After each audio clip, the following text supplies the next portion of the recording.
கர்த்தருடைய பரிசுத்த நாமத்திற்கு மகிமை உண்டாவதாக. தேவன் தாமே உங்களை ஆசீர்வதிப்பாராக. கிறிஸ்தவ சமுதாயமே இவைகளை கவனியுங்கள். மிகவும் நாம் கடைசி நாட்களுக்குள்ளே கடந்து வந்து கொண்டிருக்கிறோம். ஆகவே கர்த்தருடைய ஜனங்கள், கர்த்தருடைய பிள்ளைகள் அதிகமாய் தேவ சமூகத்தில் காத்திருந்து ஜெபிக்கும்படியாக கேட்டுக்கொள்ளப்படுகிறீர்கள். காலங்கள் மாறிக்கொண்டே வருகிறது.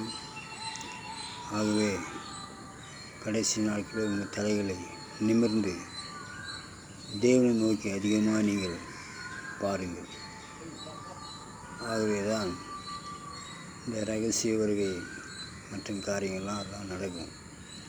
ஆகவே அதிகமாய் கர்த்தருடைய ஜனங்கள் ஊரை சுற்றாதபடிக்கு தேவ சமூகத்தில் அதிகமாய் காத்திருந்து அவரோடு கூட செல்வதற்கு ஆயத்தப்படுங்கள். ஊழியக்காரர்கள்லாம் நீங்கள் ஆயத்தப்படணும், ஜனங்களை ஆயத்தப்படுத்தணும். அந்த வேலை எப்படி என்று சொன்னால், அதிகமாக தேவ சமூகத்தில் காத்திருந்தால் தான் ஆண்டவர் பேசுவார், நடத்துவார். ஆவிகளை கண்டு நாம் கர்த்தரோடு இணைந்து ஜெபம் செய்வோம். அவரோடு கூட நாம் கடந்து செல்வோம்.